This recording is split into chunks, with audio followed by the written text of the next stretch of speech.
Hey everyone, I'm Nicole Moss, co-founder of Moss Consulting HR Services and your host of Easton Park TV. I'm here with our neighbor, Michelle Gersten. She is the owner and founder and brains behind Sassy Simplicity, which is a design firm for multiple things, but mostly she can help you design and organize your home here in Easton Park, among other things that her company does, which we'll get into in the podcast. So here we go. So tell me, did you start playing The Sims? How can we identify the difference between The Sims, the people, where you're creating relationships and community, and SimCity? Just like The Sims and SimCity? Whichever one where you can build houses in neighborhoods. That's what I did. Okay. But they have some form of the people interacting and you can light the house on fire and whatever people do. Yeah. Yeah. I like The Sims. I started playing The Sims where you can be a Sim and then build a family and they fall in love and make a baby or get a job. I didn't do that one. Okay. So that's you were why doing... I was a workaholic. Because I knew I was never wanting to do the relationship building stuff. Got it. So you did SimCity, which is Steve got into SimCity I liked watching it, but it is because you have to you have your industrial, you have your and then your residential, and then your high density, kind of like Easton Park. So you talked about being a designer. Yes. You played The Sims, not The Sims of people, but SimCity. SimCity, building houses. All of the things. So what was how did you know, at what age you said you were, tell me about measuring your house and what you did with that. Yeah. Well, I didn't know I was a designer till later. Okay. Not until, I changed a major in college senior year. Okay. Oh, okay. Yeah. And I'll tell you that story. But as a kid, I was one of those that would rearrange my bedroom all the time. And then I'd go over to my friend's house and while they're in the bathroom, I'd rearrange their room. Okay, love it. But yeah, The Sims, we had access to computers early because my dad was an engineer. Okay. So we had computers in the house early. So as soon as The Sims were coming out, I was on it. Love it. Yeah. And so that's a great age, when you're 8, 9, 10, to be learning not only a computer, but learning about spatial relationships, measuring, scale, all of that. You're just an early architect. Yeah. Yeah. We work, I wouldn't call him a mentor, but he's a friend now. We used to work together. Mark Hart, who owns Mark Hart Architecture, it's commercial architecture, but he's an artist. And he used to draw, his kids would come into the office sometimes and they would draw T-Rex heads because the kids were into, and he would Mark would be kids always, he'd be his kids never had the T-Rex that's 2D. He'd be think about if he was to turn and look at you and what his bones are doing and what is happening with his face and with his skin. And I just remember him explaining to his kids how to draw a T-Rex that was turning to look to the left. And I was that's such a different brain. Like a true art teacher though, because that's the levels they push you to when you go to art school. They're teaching you about perspective. They're teaching you about the entire 3D object and how you're representing that, because we've moved past medieval drawings that are very flat. Yeah. And when you're a kid and you've not seen a lot of art and not been coached, that's what you draw first is flat. Yeah. But because the paper's flat. The paper's flat. Yeah, it totally makes sense. Yeah. And it's easy. Those lines are easy. When you have to start thinking about dimensions and what's closest to you and what's furthest away and where are the shadows, that's when you're really starting to develop the capabilities of your mind of what you can see and what you can put on paper. Do you think anyone can be an artist? I think there's a certain level of natural talent that would get you to certain types of artistry. Okay. There's certain types of realistic art or portraiture that you have to have certain skills to do and for it to look a certain way that society accepts. And you think that's just a skill you're born with? I do. Yeah, okay. I do. I think you have to nurture it and grow. Yeah. Yeah. I'm somebody who's good at drawing, but I've not loved it. Okay. I'm just naturally very good. And so it takes minimal effort and something amazing comes out. But I've had teachers that are just Michelle, if you just drew 10 hours a week, you know how phenomenal you would be. But you don't like it. I don't like it. I don't nurture it, but I have the talent. But then I've learned I like it in other capacities for drawing spaces and drawing furniture and rendering rooms. But when it came to just drawing still life or drawing a dog or draw a horse, I'm no. Yeah, that's fair. Do you paint? Yeah, I do like to paint. Okay. When I was in grad school, I was actually paid to be there. Okay. Which is a great way to go to school. Yeah. To not have debt. And I was there. It was a Department of Theater and Film. And so I was on apprenticeship to be their scenic painter and their prop master. Oh, very cool. Yeah. So I was there as a painter. But one of the pictures I supplied, Stephen, is a 4-foot by 8-foot canvas. It's huge. And it's of 2 bottles of ketchup and a bottle or a container of salt. Okay. And you painted? I painted. It's hyper realistic. It's incredible. It's my favorite painting I've ever done, but it hangs in our kitchen. Oh, very cool. And I love it. Yeah. What was the inspiration behind that? I am a ketchup fiend. And specifically Heinz, Okay. It is, if I had like a religion I had to develop, it would be part of it. Okay. I don't know. And like, I know there's a difference between Heinz and Hunt's. I can taste it. Just any cross test that I have to taste them, I know what Heinz is. Blindfolded, you could do it? Blindfolded, I could do it. No way. I think I could. Yeah. What about, so I like ketchup, but not like, I mean, I wouldn't start a religion over it, but like I would, but if I despise mayonnaise. It's gross to me. So I'm like, ketchup on everything is pretty good. But like, I wouldn't be able to tell the difference between like H-E-B brand versus Heinz versus Hunt's. But I do love some Whataburger ketchup. Yeah. Like, and the spicy is pretty good, but like just the regular Whataburger. And you know it's different. Like you can taste the difference there. It's different. Yeah, it is different. I think once you find like your taste buds of what you're into, like you'll know it. So what's the weirdest thing you eat ketchup on? Oh God, you're going to do this. Somebody's out there is laughing. So, cheddar popcorn? Yep, dunk that in there. Okay, I can see that. I can see that though. It's good. It took me a second. Yeah, it's good. It's like, dry, dusty, cheesy. It's kind of like when they put that Parmesan stuff on top of fries. Yeah. And you still dunk that in ketchup. Right. It's like healthy fries. Healthy fries is right. And it gets that craving out of the way because I think a lot of times if you're like, I want to eat chicken nuggets. Yep. And you're not just going to eat nuggets. You're going to dump them in honey mustard or ranch. Of course. Right. But if you told yourself, I'm not allowed to eat these nuggets, like, unless you eat them without a sauce. I wouldn't eat them. You wouldn't eat them because you want the sauce. It's just the vehicle and the texture, but you're really after the sauce. Yeah. Like I was telling someone the other day that like McDonald's opening up here in Easton Park has been both a blessing and a big curse because like it's very convenient. Been on ever since we quit drinking. I've been on an ice cream kick, like, and so like the McFlurries are good. But I love their barbecue sauce, and I truly believe that their chicken nuggets and their fries, it's just a vessel for the barbecue sauce. Yeah, I think so too. Because I wouldn't eat it. I wouldn't like if I don't have ketchup. Yes, like there is also something different about ketchup in a packet that I love. Like, it's good. It's like congealed and different. Yeah. It's probably not good what's happening in there, but it tastes better. It tastes better. It's like, we used to live next to this lady. Her name was Miss Evelyn, and she loved champagne. Like her husband died, and she would just have cases of champagne delivered. If she's still alive, she's going to live to be a million. She's probably still alive. I'm sure she's still kicking. Yeah. But she would do that. She loved to do it. And she would be like, if you drink champagne out of a crystal flute, a glass flute, and a silver flute, it would taste different in each one.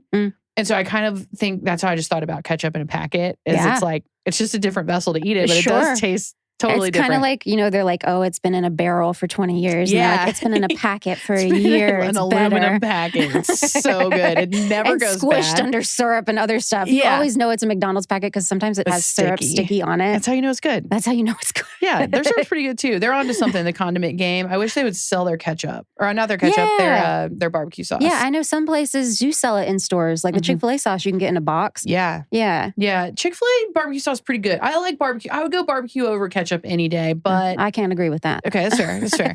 But I do like ketchup. I do. Do you remember, since we are about the same age, do you remember when ketchup, I don't remember who did it, but it was like green and purple? Yeah, girl. What's your feeling about that? You could do good pranks with it because when color theory, when you mix the green with the red, you can make brown and it could be a faux pudding. But it's ketchup. Yeah, sure. You tell them you made pudding and you put like the Oreo crumble and whatever on it. And then it's ketchup. I had a hard time with the color and the like ketchup's red. Yes. It's just supposed to be red. Like that's true. The green and the purple always, I remember even as a kid being like, I don't really think I like that very much. Yeah. But it messes with your brain. Yeah, the color does make a difference. I'm concerned they're taking the red dye out of stuff. It's going to change the way we look at a lot of things. It totally is because the bright colors aren't going to be there. But I learned like the Heinz ketchup company said they're going to remove their red. And I was like, first I was like, whoa, hold on. There was red in there? I thought the tomatoes gave it the red. And now I'm like, what's it going to look like now that it's not a red 40 or a red whatever? Brown. I know. And it's like, am I not going to like this anymore? Dang. I have a painting on my wall. You can't have a painting. It's not quite a tattoo, but I've committed. Yeah. No, it's in your kitchen. Like it's in my kitchen. And the salt, salt will never change. It's like on a diner counter. It's adorable. Okay. It's like 1950s realism. Send me a picture of your picture. He has it in the folder. Oh, you should pull it up. Can you pull it up? You painted that? Yeah, isn't that gorgeous? And it's 4 foot by 6 foot. It's huge. Like it would fit here, massive between these seats. That's awesome. I love it. And like I painted it a theater style. So like you lay the canvas on the floor, you stand up and you tape your brushes to a piece of bamboo and you paint them while standing so you don't like tire yourself. Very cool. Yeah, I love that piece. So do you know, like, have you met Emily Smith yet?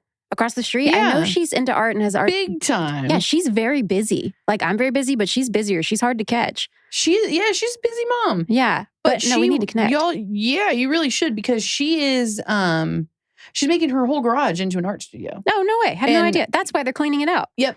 Yeah. Yep. And it's going to be, she wants to do all kinds of cool things.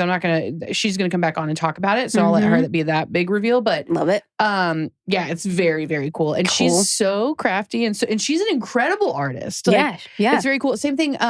Irene Varang. Yes, she totally is. She does her murals. It's incredible. She's so talented. And I think too, it's interesting because she does hair, obviously. Yeah, she does my hair. She does. Thanks, Irene. Yeah, she's the freaking best. But there's a level of art and spatial understanding to doing hair, right? Like, and color and cutting and like all of that stuff. So there's like all y'all creatives. It's very interesting to me. It is a certain side of the brain. And that's where it's interesting for me too, because I'm both left and right brain. Okay. Which is very helpful for business. But when I went to undergrad originally, I was on scholarship. I was a National Merit Scholar and a Bright Futures Scholar, and I was studying statistics. Okay. And so I made it to my senior year of statistics and just realized I was so sad. Like I was walking around campus and I was just like, this is miserable. Like what happens next? I graduate and then I go get a job in statistics and like, that's life. That's it. And I was just really bummed. Yeah, that's a bummer. And I was like, that's not like my personality. And like, I don't know how I got here, which I know how I got here. You get there because of like parental pressures. Yeah. Yeah. My dad and mom both work for the space program. So there's very high expectations. Yeah. Very math driven. Yeah. A very limited understanding of what can make you money. Yeah.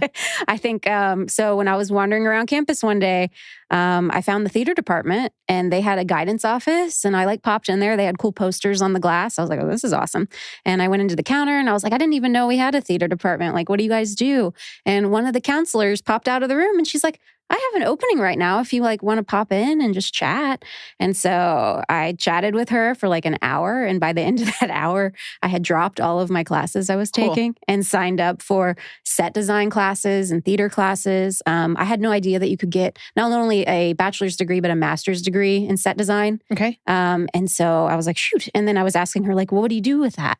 And I learned like beyond just working in the theater, you know, you can work in amusement parks, which I was in Central Florida. Of course you could. Where do those people come from? Oh, cool. Film, television, commercials. Like there's all kinds of ways to apply that degree and make a living that I was just closed off to, had never explored. Yeah, it wouldn't have been welcomed at that time in my home. Sure. And so when I called my parents and I was like, hey, guess what? Like I canceled all my classes. I'm no longer getting a math degree. Instead, I'm going to be a designer. And like, they were like, oh no. Yeah, like crickets. Yeah, crickets, really bad. But one of the first big shows that I designed at USF, my parents came to see, which was, I don't know, about a year or so into me into that degree. And they were blown away. It was an incredible show. It was Titus Andronicus, and it had a West End nominated director from the UK in.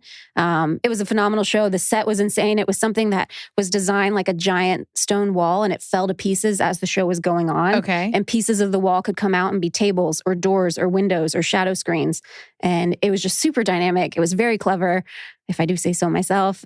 But at the end of it, my dad sent me a package when I got home, and it was these huge Venetian sculpture masks. Cool. And like, he would never be one to be like, I'm proud of you. I think you're doing a good thing.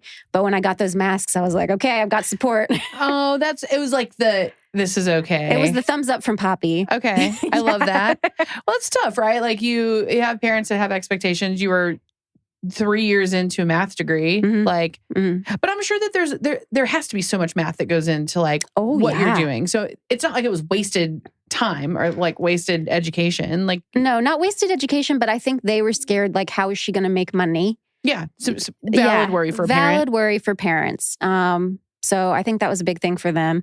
What was also funny for them is they had told my sister and myself, we will not pay for a wedding until you have a master's degree. Okay. Was one of their motivating factors.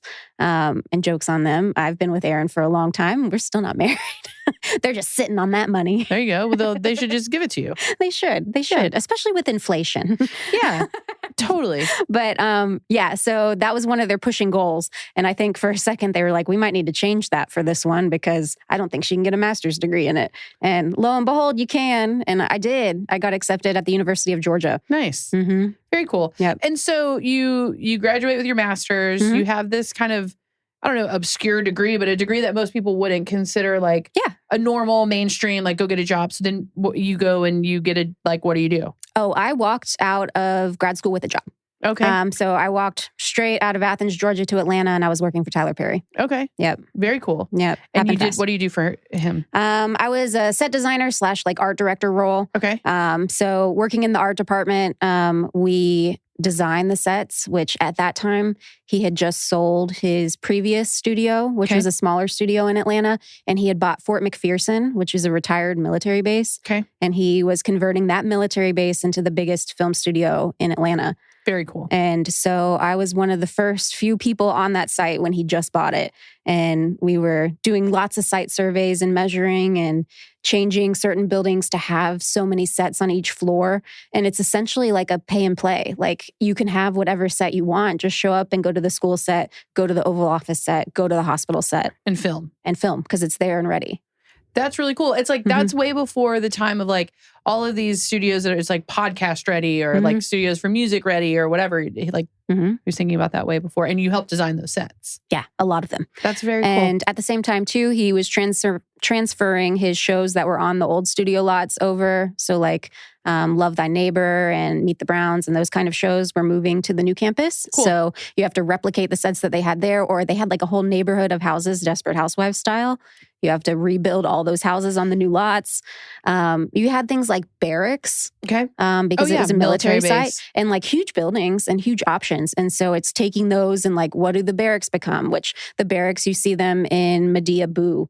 Like when they're in front of those brick buildings, like those brick houses, those are the old barracks at Fort McPherson. Oh, very, very, very cool. Mm-hmm. That's so neat. We have a client who, I'm just going to shout her out, Kyle Hawley, who's the creative director and owner of Letter Press Play, which is an art studio here in town. And she does printing press stuff. Cool. But she's so cool. And while she's always been an artist, but she did production in like Hollywood. And her husband's Noah Hawley, who is like an incredible writer and executive producer for lots of shows. But her mind is like, you're reminding me a lot of her right now because of just like talking about like the sets and when you see this is really what this was. And like being able to take like, I think it takes a beautiful mind to be able to see like military barracks. Yeah. Which are like usually like cinder block, cold, not lovely boxes. Yeah. And you turn it into like beautiful art that is used for things that like you wouldn't, like only you would know, like only a few handful of people would know. Would be like, oh, that's in Georgia and I worked on that. So like, that's so freaking cool. Yeah, it's the magic of TV. And I think that's one of those things, like when you ask, are you born with artistic talent? Yeah. I think for film and production work, especially to work in an art department, you are born, I think, with a personality characteristic that is a yes attitude, that is a problem-solving attitude. Because if you're sitting at a production table and they're like, okay, for this show, we need to have 40 dead hands in a pile. And, if you're someone at the table that goes, well, I've been on Amazon and they don't have dead hands. Like I can't just buy 40 dead hands. Right. And like that person just becomes a little brick at the table. You need the people that are like, oh yeah, I've seen people make those hands before, or I have like 8 options on how we can do this. Right. You have to be that person that's not just going to be like, well, how are we going to do that? That's not what the thought process is. Yeah. Yeah. Well, and that's a very like, because you started your business, we'll get to that in a second, but there's like a mindset of like, when you started, like, I love how you just said you become a brick, like you're not helpful. And it's like, you have to be constantly moving something forward. And I feel a little bit like a hypocrite saying that because we're in a very stuck place in our business right now where we're not moving things forward and we're feeling very stuck. And I feel like a brick, like I'm the brick, but like, and I think that just happens, but like you have to be doing something to like be moving the thing. And you can just always tell on a team, and you need bricks, like you need people who are going to like execute the work that you tell them to do. And that's very, very important. I don't know if you would call them bricks, but you need, not everyone can solve the problem. Like, they're great listeners and seeing the vision through. Yeah. Because if you had a bunch of visionaries, nothing would get done. You just have a bunch of great ideas. Like I've been in those meetings. And you're like, none of us are going to do this. Like, who's going to do this? So you need both. And it's very important to have both, right? It is. But it's very rare to be both. And there are, like, it sounds like you are both, like the visionary and to be able to do it. And like, a lot of architects tend to be both. And then we do personality profiling, and there is literally a personality profile called the architect. And it's not like they didn't go to school to be an architect, but they have an architect, like the mindset is architect. And it's being able to, like, in theory, create a vision, but also be able to, in the details, do it. And like, I don't have that gear. Most people don't, but like being able to have that gear is incredibly it's very valuable and very rare. Which is probably how you fast forward however many years starting your business and to be able to run the business and have the vision for other people's homes and spaces and designs and all of that. Yeah, absolutely. So bachelor's degree in set design, master's degree in set design, which a master's in fine arts is a 3-year degree. Okay. So in school for a long time. After Tyler Perry Studios, I moved to St. Petersburg, Florida, and became an art director for the Home Shopping Network. Very cool. Good role. So I was one of 2 art directors, and our job was to make the cohesive vision of everything on all the live sets make sense. And then our priority was what's called the Today's Special, which is whatever item they buy like deep in the millions of, and they're going to sell the heck out of it for 24 hours. Okay. So there's one every day. And it's fantastic brands like Dyson or Apple. Beats by Dr. Dre was one time. Like lots of great brands that we get to work with. Cool. And then there's also celebrity launches, which are huge for products. So people like Diana Ross and Keith Urban, big names that we worked with on a daily basis. And then on top of that, we had to do special events, which I say had to do. They were a big to do. So like holiday is such a huge part of the selling season for something that's sell-a-vision. It is so huge. So you start planning like March. March is when you have to start. Okay. And you have to start ordering trees in April or they're all going to be gone. Oh, interesting. Because when you have like whatever 27 or whatever the number of sets was at HSN, you have to have at least a tree on every set, if not 2. Because like you have to deck it. So like 27 times 2, count that out. And then once those trees arrive, you have to have your set styling team assemble them. And then ornaments. You know how many ornaments like 50 trees takes? A lot. Pallets and pallets and like semi-trucks of ornaments and ribbon. And so like specifying what those color palettes are, what those textures are, how they convey the brand, how they're going to be shared across creative and print marketing and TV and virtual. Like what happens in that workload is on top of the work you're already doing. And that starts in May, March. You need to start like in March, April, May. Yeah. You need to have everything basically ordered because we, in those television shows, if you notice, like right after Thanksgiving special happens, Christmas pops up. Like there is no downtime. Every set has to be changed over by Thanksgiving. And so our teams start dressing those sets like October 20th is when Christmas starts getting styled. And then people just move them in. Mm-hmm. Yep. It becomes like a big transition, which the way 24-hour television works, which is what the Home Shopping Network is, when you have 27 different sets, you assign what show is being filmed on its certain set. So if you have the other 20 sets available, those can be getting dressed as long as they're available for all whatever consecutive hours of production. Love that. Yeah. But it was like a giant puzzle. So as far as like being that architect brain, our teams that figured out how to place shows on which set and who got allocated what time, that was a huge puzzle. Did you have to do that too? I was in those meetings thinking from the design perspective, thinking, yes, we have enough time to style it like this. These 2 sets look different enough to be one right after the other. Yes, we could do both of these sales on the same set. Like that look would really work. Got it. So like there from that design perspective and art direction, but we had teams like HSN was one of those special environments where you got a job there and you stayed for 30 years. Yeah. And so there were people that knew that system in and out, and it's so specific to that time and that place. Oh, yeah. Yeah. Logistically, just genius. You have to be to like... Genius. Yeah, that's interesting. That's really, really interesting. And how excellent experience to like go through that. I'm sure the stress was through the roof. It was crazy. So there's a TV in every room, and it has the live show that's happening right now on TV, and then it has a bunch of data, and it's like 3 charts. And one of them is like how much inventory of that item is there, how much is sold, what's the phone call volume coming into the call center right now. And then there was one more, but pressure was on. If those numbers were doing bad, like every single team, whether you were a producer or in lighting or in sets, you thought through everything that was happening. What can we do to make this sell? Like, what can we change right now? Because we have what's on TV right now, and we have when it airs again 3 hours later, but it's live. What can we fix? Wild. Yeah. That's wild. It was pressure. And then when you have the celebrities, so like if you have Diana Ross, if you have Cyndi Lauper, if you have Keith Urban, if you have Rob Gronkowski, cool. You have Dr. Dre, Mr. Wonderful, the My Pillow guy. Okay. There's a very funny story about that. I don't know if I can probably... You tell it? Okay. So... I mean, I don't know your NDA, but I would love to hear it. It's fine. So Mike Lindell, My Pillow guy, we were selling My Pillows for a certain number of hours, and he was in studio. And when you sell like that, you can't just have a man holding a pillow in front of a TV. So you have models on set laying on a pillow, showing how nice it is, showing how it supports your head. And there's B-roll and there's all this stuff happening. But the models that come in, they're hired by HSN to be there on set.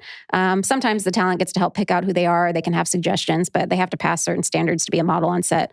Okay. Anyway, so the product that's on set is part of what's called the backstage area. Like, it is their inventory. They keep track of it. It comes out for every single show. And then when they're done, they box it up and they send it back to the warehouse. Okay. Because otherwise, like when you do a jewelry show, you know, you have like $4,000 or $5,000 worth of inventory. And then if you just send it away, you've lost $4,000 right. just to film for like an hour. Yeah. So that stuff rotates over and over, and it lives backstage if it's going to keep coming back on air. Yeah. And then it goes back to the warehouse when they're done. Anyway, so pillows are no different. And evidently every pillow that had been in that studio, which there were quite a few pillows to show off pillows, had been taken. And so we were all getting emails with security footage, like asking who took these pillows. And you see a screenshot from a camera of 2 people, a man and a woman, holding like 40 pillows, like just an absurd amount of pillows. And I zoomed in on the shot and I noticed that they didn't have shoes on and they were barefoot. So I went back and looked at the footage and I was like, oh, those are the models. And so what had happened is Mike Lindell had told them, oh, you can keep all the pillows. And so the hired talent, you know, had just taken everything that they could offset.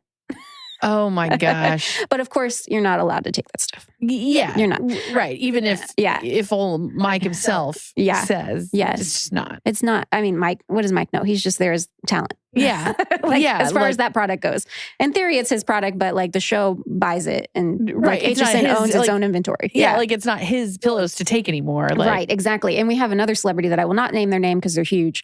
But like they were cross-promoting fashion with other fashion items we were selling. Okay. So not only were they selling their fashion items, but they had models, like if they weren't selling shoes, you needed shoes.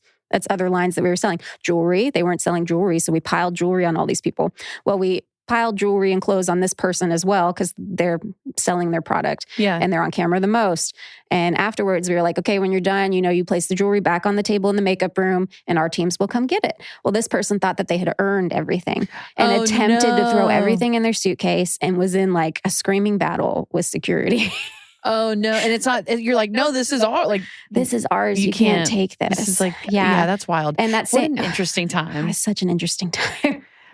It's like, I mean, stuff like that. It's so interesting to hear like people who have like worked for a while and you're just like the things that happen at work. You're like, this is crazy. So fast forward from there, you got great experience there. Yeah. Give me like a concise way until where you are right now with the business. Yeah. So in St. Petersburg, Florida, it's beautiful, but if you know, it gets hit by hurricanes really badly. We had to evacuate a couple times while we were there. Were you with Aaron at the time? Mm-hmm. So you all been together for a very long time. Yeah, we met in St. Pete. Okay. Outside on a sidewalk. Oh, it's so romantic. It's so sweet. I tell people we met on a street corner. Love that. Which isn't wrong, but yeah. Yes. Anyway, so we were ready to buy property, but everywhere we wanted to live in St. Pete is literally going to be washed away at some point, like guarantee it. So we decided to each make a list of 3 cities anywhere in the United States that we'd like to move. And then we would flash them and show each other. And Austin was in my top 3. Austin was in his top 3, which is funny because neither of us had ever been to Austin. Okay. So we were like, okay, let's book a trip. So we flew out. We stayed in a few Airbnbs around town to get a feel for the city. Cool. And we were both like, yeah, this is good. So we booked an apartment apartment. Love it. And then went back home, packed our stuff, and moved out. I love that. Yeah. So that's how we got here. When I came out originally, I was recruited by Havenly, which is an online interior design service, which was launching like a full-time branch in Austin, like a team of designers. So I was part of that fleet. And then I got moved up to like a senior design role of some kind.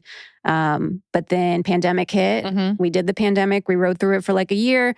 And then things got weird and they did layoffs. And I was like, well, that was cool. And then at that point, I was tired. Having done production work, which production is like 12, 14-hour days, like 6-7 days a week when you're on a movie or a set, which of course I've done movies in addition to television. And then HSN was like all the time because it's 24-hour television. And then Havenly, if you've ever done those online services, they have like 20 clients at a time. Yeah. And it was exhausting. So I was really tired and I wanted to have more control over that balance. So I was like, you know what? Now's the time. I think I'm going to start my own thing. And so I wrote down a couple business names on a piece of paper. It took like 5 minutes. I picked a random one and then formed the LLC. Love it. And that's how Sassy Simplicity was born. Okay. It's like, what do you do? So when I originally launched Sassy, I was still in that exhausted phase. And I was like over the show of it all, the pageantry. And I was like, I need to get back to something I love. And so I thought some of like my favorite ways to get peace are by organizing and decluttering. Okay. I'm very good at it. And at that time in life, I was like decluttering a ton. I became a minimalist and had like nothing. And it felt so good. So when I created Sassy, the simplicity side was originally like that decluttering, that freeing, that organization. And that's where I started. Okay. But you can't shake the design side. Like bachelor's, master's, art director roles, like the skills are there. Yeah. And so it wasn't long before any design elements were being requested and clients were realizing, oh, you can do this too. Thank God. I already know you. I trust you. Yeah. Please do this. And so that's how I found my way back to design. Okay. Love that. Yeah. And it's worked out really well. In Easton Park alone, I think I've had over 65, 70 clients. Okay.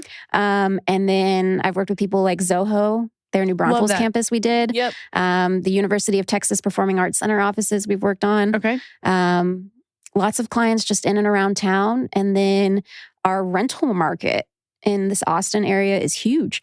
And I had investors reach out to me asking if I could do a rental property, which didn't seem too complicated. But they wanted everything. They want top to bottom, all the way down to the last roll of toilet paper, ready to go in that house. And so we like short-term rentals? Specifically, we do MTR, which is midterm rental. Okay. So midterm is like, longer than those short terms. So not like a Verbo, but it's a lot of traveling nurses or executives, job locations, executives, exactly. Or government contracts are amazing for it. Insurance contracts, super good. Okay. So we've specialized in that. So we do like 30 of those a year. Okay. Yeah. Love that. Top to bottom, we do 2-day installs, which is insane. So we can take a completely empty house. You can close it on a Wednesday.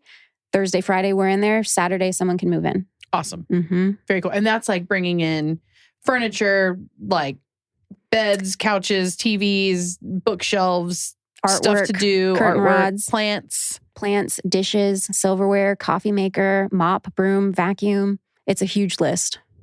And do you have what's your vendor list? Like, because you'd have to have really strong vendors to make that work. Yeah, we do. So our furniture vendor is huge with Living Spaces. We're part of their huge trade program. Awesome. Mattress firm we have a partnership with as well. Cool. We're part of GPOs like Minoan and Host GPO that are specific to the rental community that are huge discounts. I don't know what GPO is. Group purchase. Okay. Yeah. So group purchasing is just the power of representing a huge group of people and only allowing certain vendors to be within that group. Okay. Fortunately, people like Minoan and Host GPO have their vendor partnerships with like Wayfair, Crate and Barrel, CB2, just everyone that's huge. Mattress companies, even like the home goods type items and cleaning supplies, outdoor activities, anything you would need to make your rental property more appealing. Very cool. Because it's not just beds and couches. It's they need to be able to like go outside and have somewhere to sit, maybe barbecue or swim or get in a hot tub or like play. Like they have to live there. They do. And we provide grills as well, and grill covers and grill tools and outdoor patio furniture, outdoor patio rugs, doormats. Just everything they need is part of our shopping list. And we curate each shopping list based on the property because based on where you're located and based on the clientele you're looking to house, you need to cater what environment you're creating and what amenities you offer to who's going to be in there. And so, so if someone moves into like a midterm rental, say someone's gonna move in for like what, 6 months? Yeah. They're then shopping for themselves. So like they're going to then get their own toilet paper and paper towels and like at that time things. But when they come in, it's all stocked. It's all there. They have some like travel supplies too. They have their coffee ready to go. Okay. So like the first couple of days that you're in the house, you're not like struggling like, oh, I need to go to the store right away, even though I just got into town after an 8-hour drive.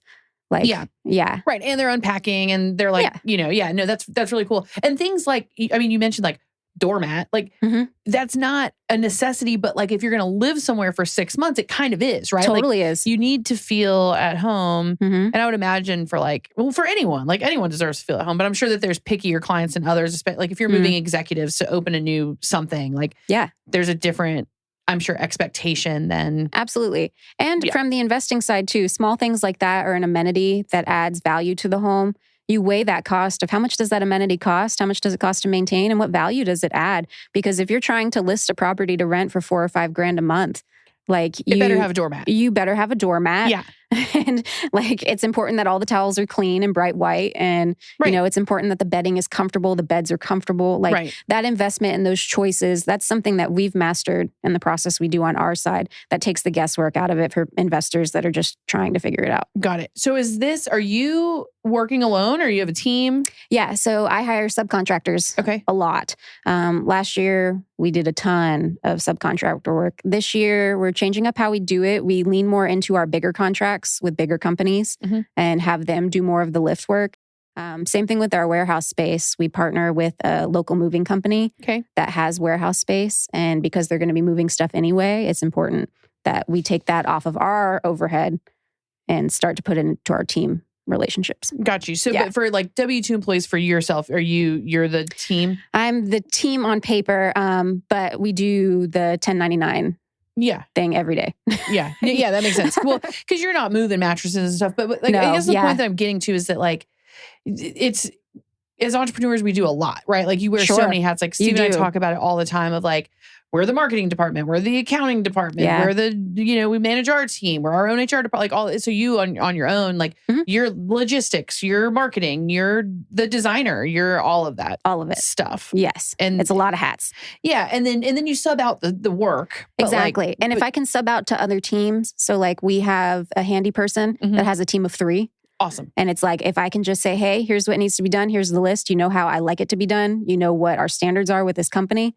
Go. And then do you have like cleaning? You have a cleaning vendor. You have like all of that. Yeah, we do. The way we do our midterm rentals is their team is responsible for cleaning, like the investor is. And got it. We, in our contract, it needs to be clean before we get there because we're installing linens and stuff. And then after we're done, it's important to do a deep clean because if you're having a photographer come in with that high res stuff, the baseboards need to be good. Yeah. Well, and like even like unpacking and moving stuff is just like, it's just a dusty, dirty, messy, like all the stuff. So is that a big, because I know you do design here in Easton Park. And you've done, I mean, we've seen some of your work. It's beautiful. Thank you. Jonathan and Lauren specifically, we had dinner there. It was several months ago, but like their table, and you were in the middle of doing the tiling work around. Oh, it turned out great. Yeah, so pretty. I think it was almost done.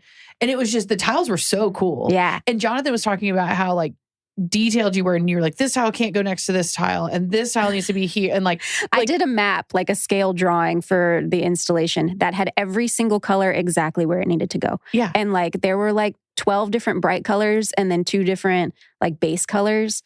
And I was very specific on each of those. It's probably like, I don't know, 2,000 tiles on that wall or something crazy. It's like a lot, because they're like tall, skinny tiles, right? Like they are. And I remember being like, he's like, she placed every tile. Yeah. And I remember I was like, that was back in my drinking days, and I had come in hot from a happy hour, and I was like, there's no way she did all of that. Those. Contractor was mad at me because I gave him like an 11x17 laminated map, and I said, this is what needs to happen. Oh, right. I didn't even think past that. Like there's a person that then you're not the one. I'm not a tiler, no. But we do have these partnerships with lots of contractors that do tile work, drywall work, paint.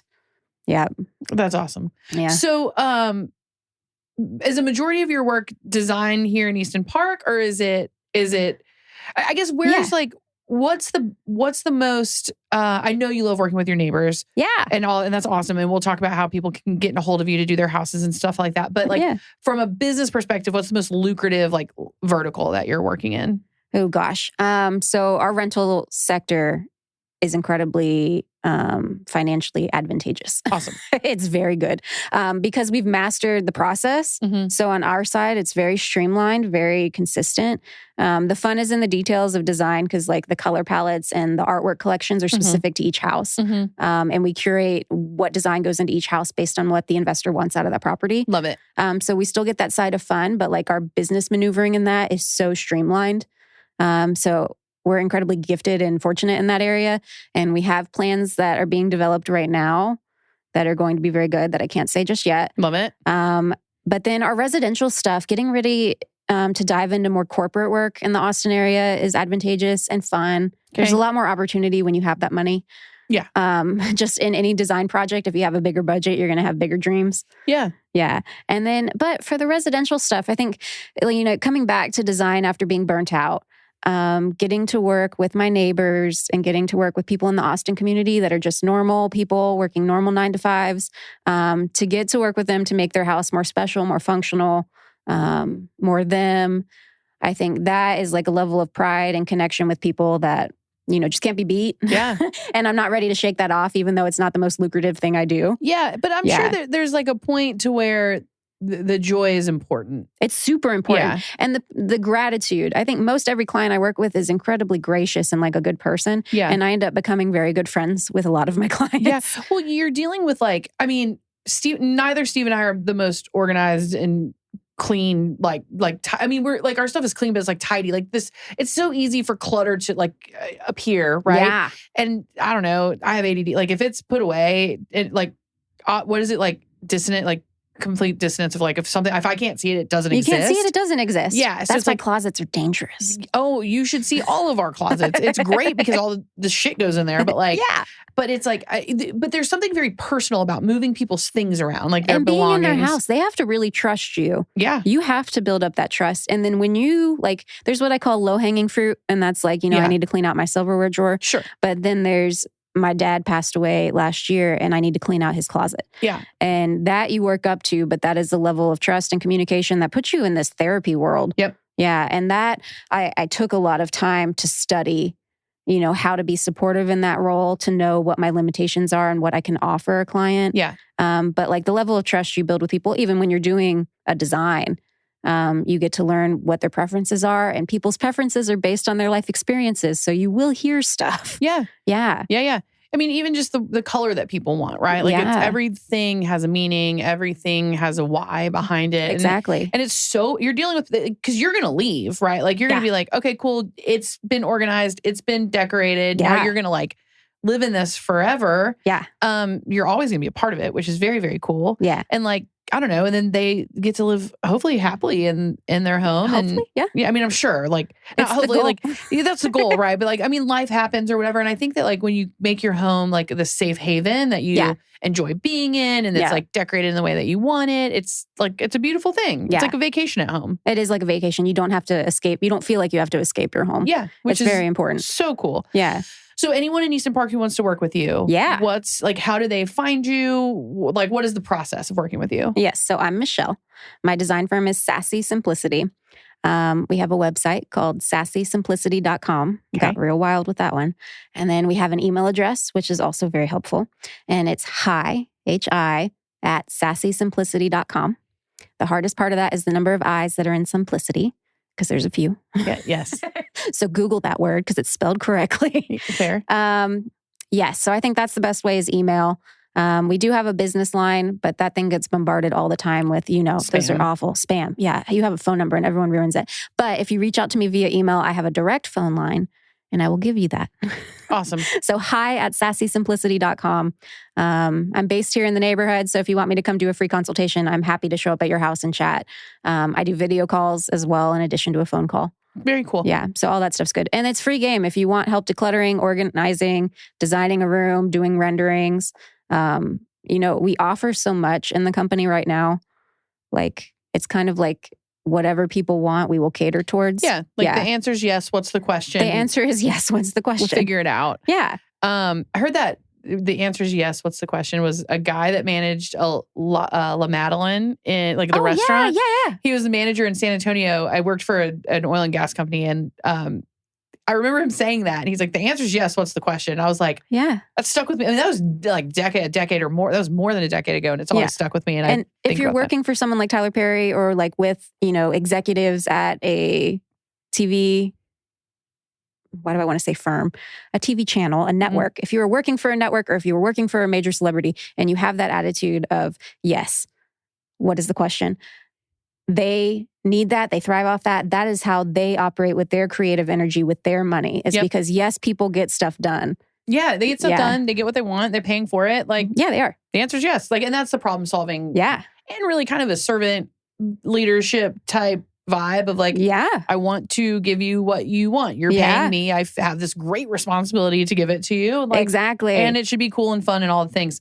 You have a very strong pulse on the neighborhood and the people in it and the businesses. Yes. Can you give us whatever you can tell us of like any new business? We're in a very unique micro economy in Easton Park. It's very special. It's very supportive. Do you have any like insights into new businesses coming our way? Yeah. So I have made myself a self-proclaimed ambassador. So of course we know Primrose is coming. I've met with their team twice. Cool. They were in my house last week.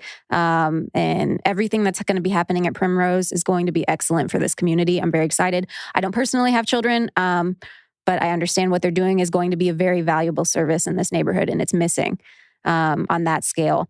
I've been working with CLD Realty with Sean, the broker. I opened myself up as like a conduit to connect to the community, to engage with the community via polls, via pulse feedbacks, just to see what type of viability the tenants they're wanting to bring in have with compatibility. Love it. They haven't formally announced what's coming, but the current plan is a huge gym in the middle, which is a name brand gym. I think it's 2 stories. It's 34,000 square feet, massive. Okay. And then there's 2 or 3 standalone buildings. One of those, I believe, is a bank. The other one is a coffee shop. Okay. One of them, I think, is going to be a standalone restaurant. And then there's like an outlet center, which is kind of like the Grove One right now with Paws on Chacon. It's like a strip mall. And that one, they have 3 of the leases signed. And I think there's like 2 or 3 that are open, or like letter of intents are in. Love it. So my guess, not to put anything in paper, but I'll talk to Sean to see if they need any more feedback, because they're still trying to actively fill those lease spaces, and they won't be able to submit their plans to the city and announce, who's coming until they get that all finalized. Yeah. So until everything is signed on the dotted line, it's quiet. Yeah. But as soon as he lets me know, I told him I'm going to let everyone else know. Yeah. But that's going to be huge. So that's technically called the Grove 2. Cool. Which is right behind where CVS area is. Oh, nice. Yeah. So the Grove 1 is where CVS and stuff is the Grove 1. Got you. And then behind that is Grove 2. That's great. It's we've been here a long time, like a really long time. And there was a lot of that time where there was nothing. Oh, yeah. And like when CVS came in, it was like, oh my gosh, this is awesome. Yeah. Overpriced everything in there. No one cared, because we were like, oh, this is amazing. So we're really excited about like the Grove One. And I mean, I know everyone is. It's just some of us who've been here when there was like no CVS, like none of, like it was just Bryant Park. Yeah. I mean, in Bryant Park, the people, the OGs from Bryant Park have been here for longer. We're in phase 2, just slightly behind them. And it is so nice to have stuff like, it's a relief. It is. The people wouldn't even deliver out here. We used to bribe, people at Craigos to bring, like to deliver pizza out here. Cause like, they were like, no, we don't go out that far. We'd be like, we will pay you. I know. Sometimes they would do it. There was like the Star Market on Thaxton and there's a donut shop there. And then yes, there is. I love that donut place. The Papa John's. Sure. And that was about it. Otherwise you're slim pickings. So everyone's thrilled that the stuff is here, but it's going to be so fun to watch it grow. And like, it's just really, really cool. One of, I think, the biggest like joiners of the community has been Cenizo. Yeah. I know you don't do any caffeine, not even tea. No caffeine, no tea, no energy drinks. I am pure, motivated myself. That's wild. That's insane to me. I'm at least a 1 Celsius a day right now. Like I go back and forth between like Celsius and coffee, but I'm in the Celsius game right now. But so good for you. Yes. That's awesome. I would say I'm jealous. I'm not jealous. I love caffeine, but I wish I could have it if that makes a difference. Okay, it's a migraine trigger that's like really dangerous. Got it. Yeah. Got you. So you don't do coffee, tea, matcha, anything like that. But you did say that you order from Siniso. Like you have a favorite order. Like what? Yeah, my pastries. So their almond croissant is very almond good. croissant is excellent. Yeah, the stuff, I don't know what the paste is called in the middle. It's like marzipan or whatever. It's freaking good. It's freaking good. I just want a bowl of the paste that's in the middle of that pastry. But their cinnamon bun's also good. So like if you're used to Teal House, like in drowning in fluids, like that's not this one. No one wants to be drowning in fluid. No one wants to be drowning in fluid. If you like Chicago style pizza, the type of cinnamon bun is Teal House for you. But if you like a more thin crust pizza and something that's actually like edible, it is do the cinnamon bun at Siniso because it's very good and it's not over the top and the flavor is good. Got it. Yeah, their pastries are awesome. They do like a spinach and cheese Danish too at Siniso. They do. It's excellent. Yeah, I mean, hit up those pastries. They're flipping. Okay, I agree with you. The almond croissant is next level good. Whatever is in it is so very good. I need to get a bowl of it. Yeah. Because somebody makes it and sticks it in there and then they get to lick the spoon. Oh, lucky ducks. That's a dream job. Yeah, we need to. Harrison, I'm sure knows where it comes from. We need to talk to Harrison and Nancy. Harrison, if you're watching this, please tell us because it is delicious. But they do a carrot muffin. Oh, I need to do that one. It's like I went to get an almond croissant one day and they were like, "Ooh, we're out of them," and I was like, "Dang, I don't want anything." And they were like, "Try the carrot muffin situation," and I was like, "I'm good." And the girl was like, "No, seriously," and it was so good. Like it was like carrot cake. Yeah.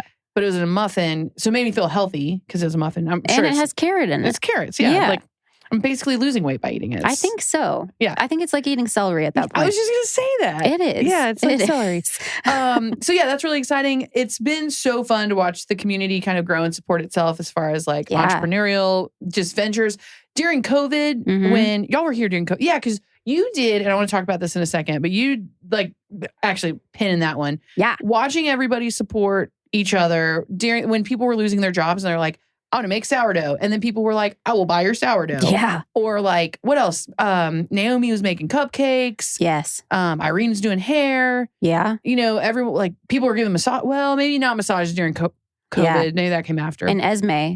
Oh, yeah. She's a pillar. Yeah. The food, right? All the time. Yeah. Yeah. She did, you'll come to our next one, but she catered we did a guest get together. Did you do that tinga? Did we do the tinga? I love that tinga. I don't know that we did or not. She did flipping tiny spaghetti and meatball. Oh, her chicken parm is so good. Did we do the chicken parm? Did you do the chicken parm? It was such a surprise. You know, because like it just showed up on the menu and you're like, oh, you know this is going to be good. You know it's going to be good.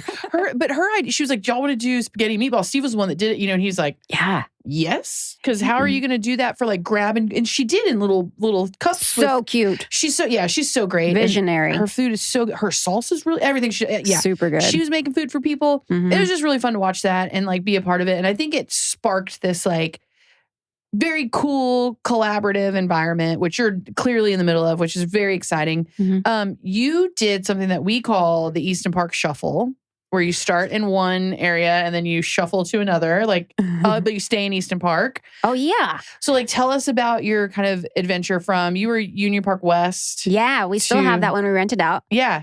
To Melissa, who's awesome. Love her. Yeah, she's great. She's really special. I found her in the pool the other day. I mean, I didn't find her in the pool, but that sounds like she was floating in there. I ran into her at the pool the other day and I was like, I haven't seen you. And like we were chatting and she was like, oh, Michelle's amazing. We're in their house, blah, blah. It was so very cool. And then, and now you're in. We were in Skyline. Okay. In the heart of it all. I really like it because it's like fully developed. So there's not construction around us. Yeah. It's also a different dynamic. Like in UPW, we knew everybody and we were very close. I like founded the safety patrol group there. Yep. Or the community safety group. We don't do active patrols. We just get to know our neighbors in case you see something go down. Yeah. And then just the way that those porches are set up in those condos, you walk on your back porch and if you look down, you can see 8 houses. Yep. And if they're out on their porch, you probably should wave. Yeah. And so you just get to know people that way. You walk outside, you see them. And like, our neighbors in UPW are just the best. Like I miss them the most. We're still friends. We still want them over for dinner. Of course. But we're getting to know our neighbors in the new place, which is cool. Yeah. We moved in November, which is a cold time and people are doing the holidays. So like we're just getting to the point now where we're doing like planning driveway parties and planning Halloween.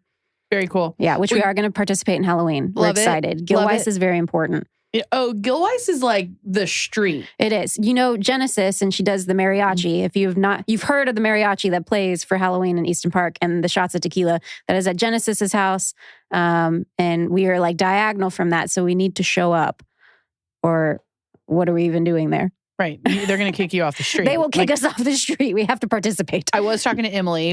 I don't know. Oh, she was here the other night. And I was driving her back home and I told her that we were going to do your podcast. She's like, "Oh, that's awesome." And I said, I was like, we had our pre-call, and she was talking about like decorating the front, like her front yard for Halloween.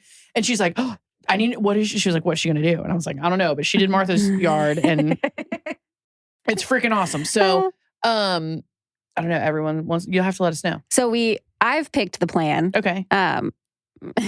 Aaron's just holding on for dear life, my partner. We can call him Pookie. Okay. Pookie.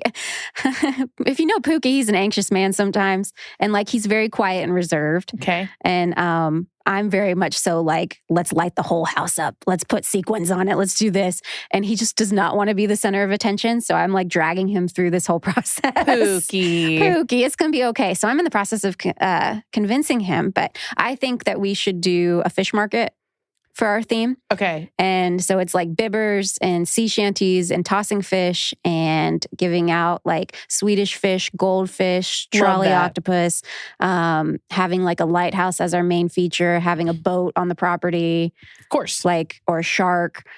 Projecting Finding Nemo on the TV on the garage. Like, I've got really big plans in the works right now. That's awesome. Emily was worried that she had a plan, and she was worried that it might be the same plan based on what you did at Martha's house but I'll let her know that you're way not close. Sure. I think that's the thing about coming from fish market was not what I thought you were going to say. Coming from a background of theater, and people are like, "Ooh, are you going to do Beetlejuice? You're going to do this? You're going to do that?" And it's like, no. I'm thinking dentist. And you're like, right. What? Right. That's funny. Fish market, not where I'll let her know that I'll be like, "Emily, anything you choose is safe." Fish market. Because even if you had a switch, I don't think it's going to be, I think we're good. I'm just thinking beards, bibbers, and cigars. I love it. I love that. That's amazing. Well, Michelle, this has been awesome. Yeah. This has been so much fun. You have gifts for our set. We're short on time. So is it, I mean, I hate to ask for gifts. It feels so rude. Get your gifts, girl. Here. Okay. Let's get those gifts. Get those gifts. Okay. So I'm going to try and not ruin my mic time. There's the plastic. Oh, it's okay. Okay. So first gift for the set. Oh my goodness.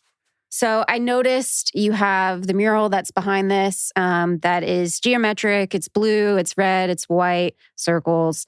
So you have that very cool poppy geometric clean look. So you need some throw pillows. Oh, dang. This is amazing. Thank you so much. You're so welcome. I love a throw. Yeah. So these girlies, I would fluff them because I shoved them in a bag. Okay. But yes, these are super cute. They have that poppy pattern. The light color that's in this is more of like a beige, so it doesn't pop as hard under bright light, which is what happens on sets.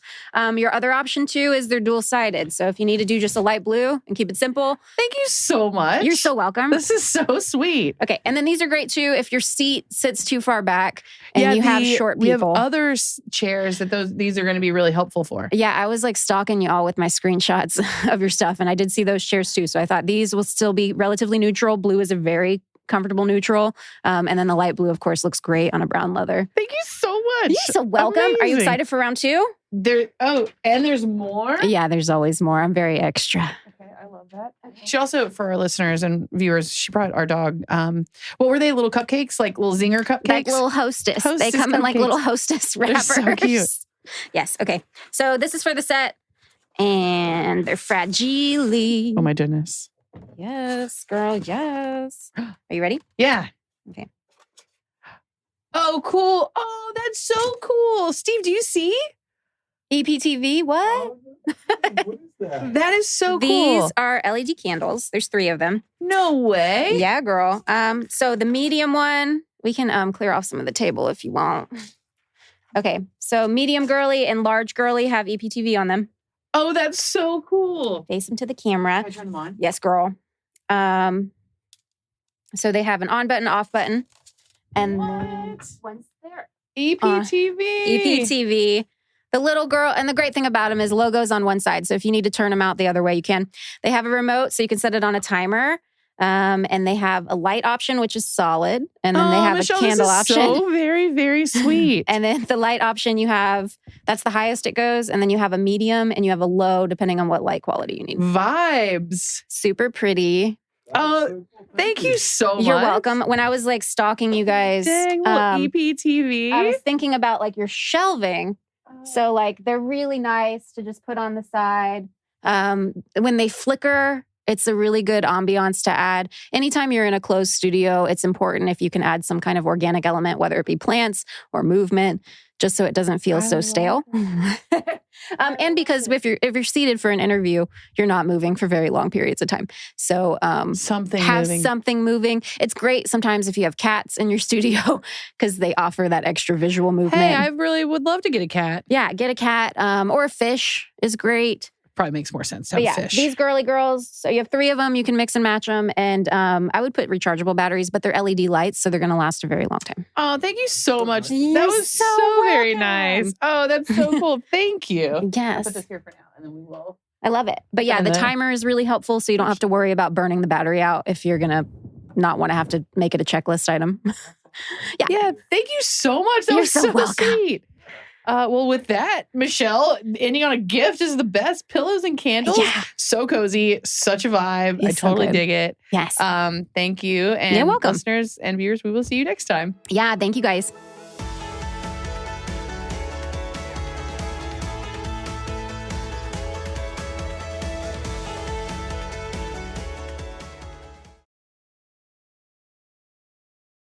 Hi, my name is Michelle, and I am the owner of the design firm Sassy Simplicity, based here in Austin, Texas.